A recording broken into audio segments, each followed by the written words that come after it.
우리가 앞 시간에 모임을 구성한 사람들은 초신자들이다 라고 정의를 했어요. 공동체를 구성한 사람들은 믿음 있는 사람들이다. 초신자들은 신앙생활을 계속할지 안 할지 확정되지 않은 사람들이다.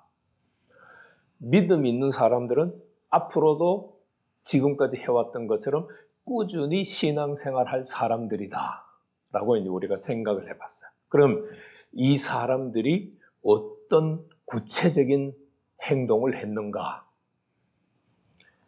2장 45절 말씀을 보면은 초신자들이 재산과 소유를 팔았어요. 그럼 초신자들이 재산과 소유를 팔았다고 말했는데 재산과 소유를 팔았다는 뜻이 뭘까? 여러분, 이 초신자들을 구성하고 있는 사람들은 어떤 사람들이죠? 거의가 오순절 순례객들이에요. 베드로의 첫 번째 설교를 하게 된 배경이 오순절 순례객들의 오해 때문이잖아요. 모함 때문이잖아요. 술 취했어. 모함했잖아요. 그러니까 베드로가 우리 술 취한 거 아니야. 지금 오전 9시인데 우리 보고 술 취했다고? 하면서 성령의 역사야 라고 하는 걸 이제 베드로의 설교에서 2장 14절 말씀부터 36절까지 설교에서 선포를 했어요. 그 설교를 듣고 회심한 사람들이 3,000명이었잖아요. 이 사람들은 지중해를 중심으로 최소한 사도행전 2장을 보면은 15개 이상의 나라에서 온 사람들이에요. 그 사람들이 자기 고국을 떠나서 오순절을 지키기 위해서 올 때 뭘 준비해 왔을까요? 아마도 자기 나라에서 사용하는, 아니면은 그 당시가 이제 로마가 지배하는 상황이었으니까 로마에서 사용하는 화폐를 좀 준비했겠죠? 아니면은 그 당시에는 금보다도 은이 훨씬 값어치가 있었어요. 1세기에는. 어떤 사람은 은을 준비하고 돈이 모자라면 은을 팔아서 쓰기 위해서, 또 어떤 사람은 은을 준비하고 또 다른 보석들을 준비했다고 볼 수 있죠. 그래서 그들은 자기 나라를 떠나서 지금 오순절을 지키기 위해서 예루살렘에 왔어요. 그래서 쉽게 표현하면 자기 나라에서 준비해 가지고 온 것을 팔았다라고 하는 것을 재산과 소유를 팔았다라고 표현을 했어요. 반면에 공동체 모임의 사람들은 뭘 팔았는지 한번 보세요. 4장 34절에 밭과 집 있는 자들이 팔았다. 밭과 집은 뭐예요? 부동산이잖아요. 오늘날 말로 하면 부동산이잖아요. 자기 품에 있는 것뿐만 아니라 밭과 집, 부동산도 팔았다. 규모 면에서 어떤 차이가 있어요? 재산과 소유를 팔았던 초신자들은 규모가 매우 작아요. 한 100만 원 된다고 해봐요. 그러면 밭과 집을 판 사람들은 최소한 1억 정도 돼요. 규모 면에서 엄청난 차이가 있어요. 오순절 순례객들은 자기들이 돌아가면 집과 밭이 자기 나라에 있어요. 그런데 공동체를 구성하고 있는 사람들이 밭과 집을 팔았다고 하는 말은 이제 자기들은 하나님이 먹여주시지 않으면 못 먹는다 라는 의미가 될 수 있어요. 그러니까 행동 자체의 수준이 엄청나게 차이가 있다는 것을 우리가 이해를 해야 돼요. 2장의 재산과 소유를 팔았다는 것과 4장의 밭과 집 있는 사람이 팔았다는 것은 굉장한 수준 차이가 있다. 규모 면에서도 큰 차이가 있다라는 것을 여러분들이 먼저 이해를 하셔야 돼요. 자, 그 다음에 밭과 집을 판 초신자들이 어떻게 행동을 했을까요? 2장 45절 말씀 보세요. 자신의 재산과 소유를 판 사람들은 자기가 알아서 구제를 했어요. 필요한 사람을 찾아서 나눠줬어요. 반면에 공동체를 이루고 있는 믿음 있는 사람들은 집과 밭을 팔고 난 다음에 자기 자신이 직접 사람들을 살펴보고 나눠줬어요? 아니면 사도들 발 앞에 갖다 줬죠. 밭과 집은 내 소유예요. 내가 팔았어요. 그러면은 그 판 돈은 내가 마음대로 사용할 수 있는 권리가 있는데도 불구하고 그 권리를 포기하고 누구에게 갖다 줬다? 사도들에게 갖다 줬어요. 이게 뭘 의미해요? 초신자들이 재산과 소유를 팔아서 자기가 원하는 대로 나눠줬어요. 이거는 조직과 체계가 없다는 말이에요. 내가 생각하고 내가 결정한 것을 내가 그냥 행동했다는 말이에요.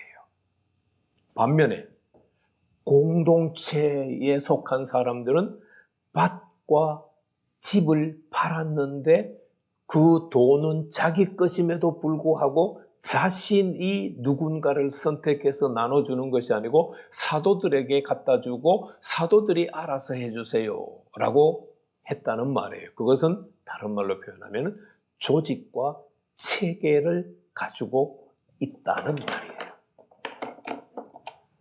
자, 여기는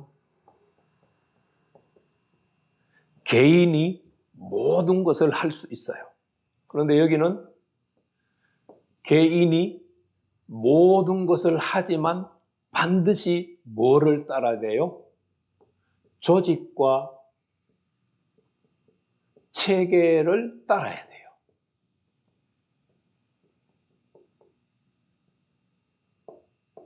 그러니까 개인이 모든 것을 할 수 있다고 하는 말은 곧 무슨 말이에요? 조직과 체계 안에서 행동해야 된다.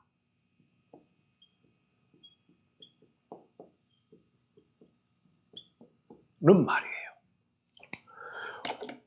이 둘은 엄청난 차이가 있는 거예요.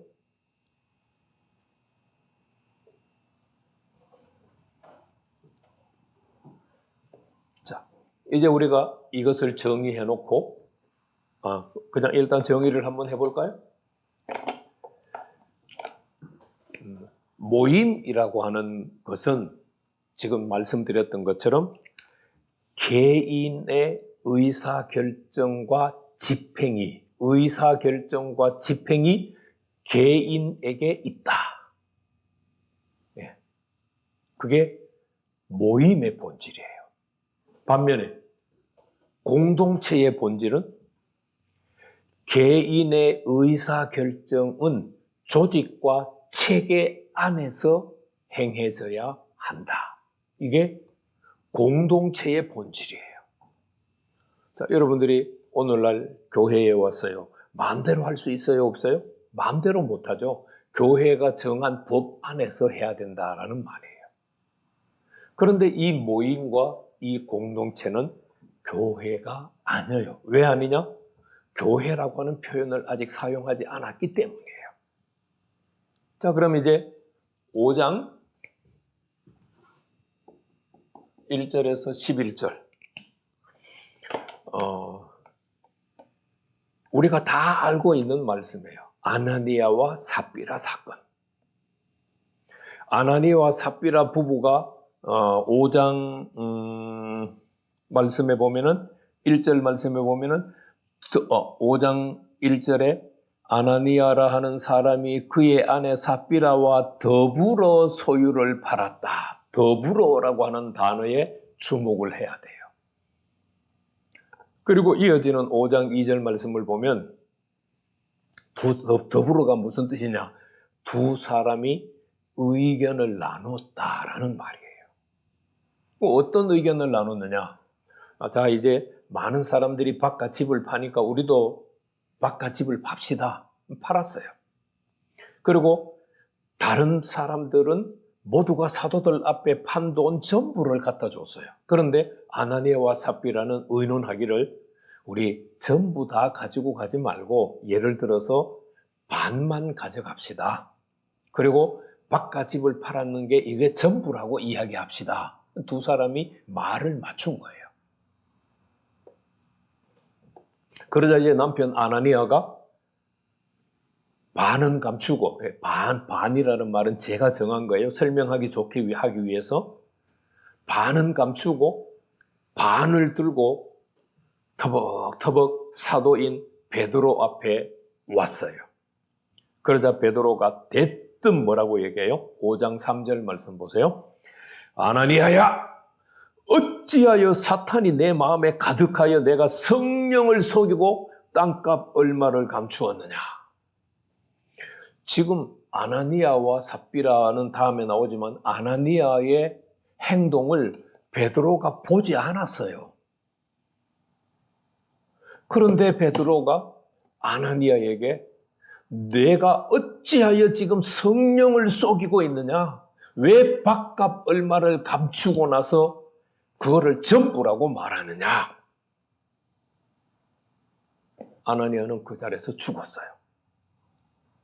그리고 그냥 부인에게 알리지도 않고 아나니아의 시신을 갖다 묻었어요. 그리고 몇 시간 지나니까요. 몇 절 말씀이죠? 보자. 예, 5장 7절 말씀 보면은 3시간쯤 지나고 난 다음에 그의 아내가 베드로를 찾아왔어요. 아마도 3시간 전에 남편이 베드로를 찾아갔는데 남편이 안 돌아오니까 궁금해서 찾아갔을 가능성이 제일 크겠죠. 그죠? 네. 베드로가 그의 아내를 보고는 질문을 해요. 5장 8절에 그 땅 판 값이 이것뿐이냐 하고 물었어요. 그러자 삽비라가 예, 이것뿐입니다 하고 대답을 했어요. 그러자 베드로가 9절 말씀 보세요. 너희가 어찌 함께 깨하여 주의 영을 시험하려 하느냐?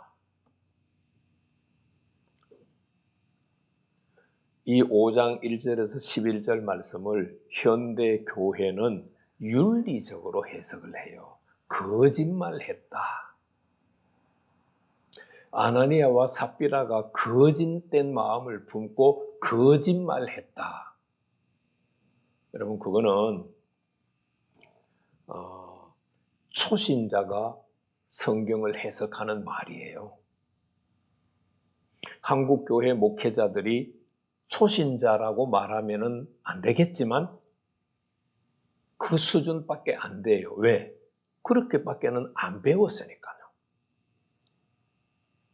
자, 베드로와 아나니아의 만남을 다시 한번 생각해 봐요. 5장 3절로 돌아갑니다. 베드로가 아나니아를 딱 보면서 뭐라고 얘기했어요? 어찌하여 사탄이 내 마음에 들어가서 성령을 속였느냐? 지금 아나니아는 성령의 통치를 받고 있어요? 사탄의 통치를 받고 있어요? 네, 사탄의 통치를 받고 있어요. 베드로가 지금 아나니아의 행동을 한 것은 성령님과 베드로는 어떤 관계라는 말이에요? 네, 베드로는 성령의 음성을 매우 분명하게, 정확하게, 자세하게 들을 수 있는 사람이라는 말이에요. 아나니아와 삽비라가 딱 죽고 나자 5장 11절 말씀 보세요. 온 교회와, 이제 사도행전 5장 11절에 교회라고 하는 표현이 처음으로 사용이 돼요. 신약시대에 와서 처음 사용돼요. 온 교회와 이 일을 듣는 사람들이 다 크게 두려워하니라. 아나니아와 삽비라의 죽음을 두려워했다는 말일까요? 아니면 뭘 두려워했다는 말일까요? 성령을 속이면 죽는다는 사실을 두려워한 거예요. 아나니아와 삽비라의 죽음을 두려워한 게 아니에요. 성령을 속이면 아나니아와 삽비라처럼 되는구나 하는 것을 두려워한 거예요. 교회의 본질은 뭐라는 이야기예요? 성령께서 통치를 하심으로 성령의 다스림을, 교회에 속한 모든 사람들은 성령의 다스림을 받아야 한다는 것이 교회의 본질이에요. 정리해서 말씀드리면 교회의 본질은 사람이 주인이 아니에요. 모임의 주인은 각 개인이었어요. 공동체의 주인은 조직과 체계였어요. 그러나 교회의 주인은 성령님이세요.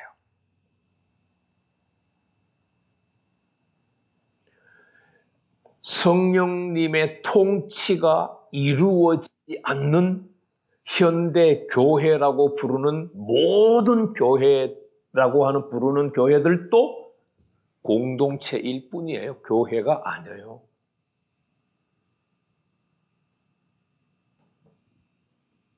우리가 잘 기억을 해야 돼요. 여러분, 이 현대에 존재하는 교회가 조직과 체계에 따라 움직이나요? 아니면 성령의 음성을 듣고 성령의 음성을 따라 움직이나요?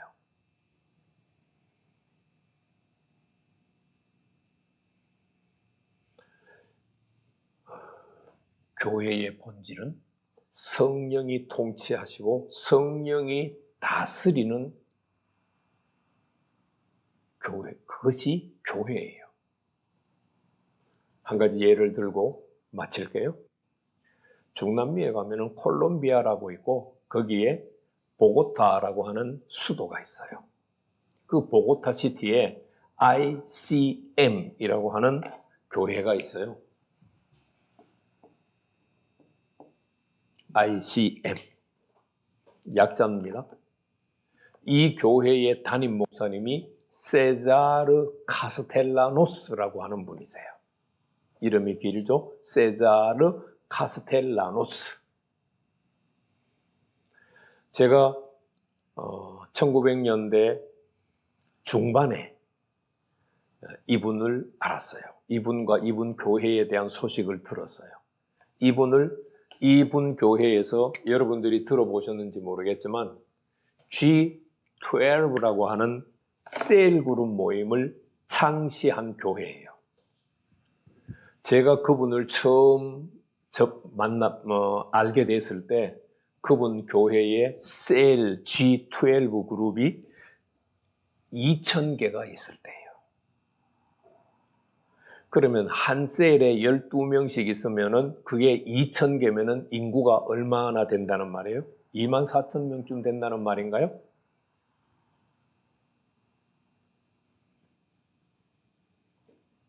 (24만) 명쯤 된다는 말인가요? 저 산수를 잘 못해서. 어쨌든 G12 그룹이 2,000개가 있을 때예요. 그런데 그분이 말씀하시기를 자기 자신은 2,000개의 셀 리더들을 교육은 하지만, 기도 모임은 하지만 모여서 뭐를 어떻게 해야 될 것인지 회의는 1년에 단 한 번도 하지 않는다라고 얘기하셨어요. 요즘 교회는 어때요? 뭐 매월 당회가 있죠. 뭐 남녀 전도의 회의가 있죠. 그거는 조직과 체계에 속한 것이지 성령께서 통치하시는 성령의 음성을 듣는다? 아니에요. 그래서 세자르 카스텔라노스 목사님은 이렇게 이야기를 했어요. 2,000명의 셀 리더들과 돕는 자들은 자기의 셀을 위해서 하나님 앞에 열심히 기도하고 2,000개 셀의 연합을 생각하면서 모든 것을 결정하라. 2,000개 셀이 막 각자 따로 놀면 안 되잖아요. 성령님은 하나 되게 하시는 분이지 각자 따로 놀게 하지 않잖아요. 각자 따로 놀게 하는 건 사탄의 역사죠. 아나니아와 삽비라가 다른 사람들이 밭과 집을 판 것과 달리 행동했잖아요. 누구 때문에? 그 마음에 사탄이 들어가서 사탄이 시키는 것 때문에 행동했잖아요. 그래서 연합을 깨뜨렸잖아요. 이 세자르 카스텔라노스 목사님은 2,000명의 셀 리더와 헬퍼들에게 전체 셀의 연합을 생각하면서 각 셀 리더들이 하나님 앞에서 기도하면서 성령의 음성을 듣고 셀을 운영을 해라. 아마 한국 교회 같으면 난리 날 겁니다. 그러나 2개 있을 때부터 10개 있을 때도 20개 있을 때도 50개 있을 때도 100개 있을 때도 계속 성령의 음성을 듣고 각 셀이 결정을 하고 연합을 위해서 움직이니까 교회가 분리되지 않는 거예요. 분쟁하지 않는 거예요. 에베소서 4장 말씀에 성령의 하나 되게 함을 힘쓰라. 그 말은 성령께서 통치하시는 그 통치 아래 모든 목회자와 성도들이 들어가라. 목회자든 성도든 성령의 통치를 받고 신앙생활을 해라. 그게 교회의 본질이에요. 정리를 하면 모임의 본질은 각 개인의 의사결정권이 각 개인에게 있어요. 공동체의 본질은 개인의 의사결정이 조직과 체계 안에서 행해져야 돼요. 교회의 본질은 성령께서 통치하시기 때문에 성령님의 의사결정을 듣고 분별하고 순종해서 따라야 돼요. 모임과 공동체와 교회의 본질이 어마어마하게 다르죠. 앞에 이 2개는 교회가 아니에요. 사도행전 5장 이후부터 나오는 모임은 이제 교회예요. 교회는 서로 다른 사람, 서로 다른 뜻을 가지고 있는 사람들이 모일 수 있어요. 그런데 그 모든 사람들이 누구의 뜻을 따라야 된다? 성령님의 뜻을 따라야 된다. 그게 교회입니다. 여러분들은 신앙생활을 하면서 조직과 체계를 따르나요? 아니면 그것보다도 한 단계 밑에 있는 내 의사결정을 따르나요? 그렇다면 여러분들은 교회에 속한 자가 아니에요.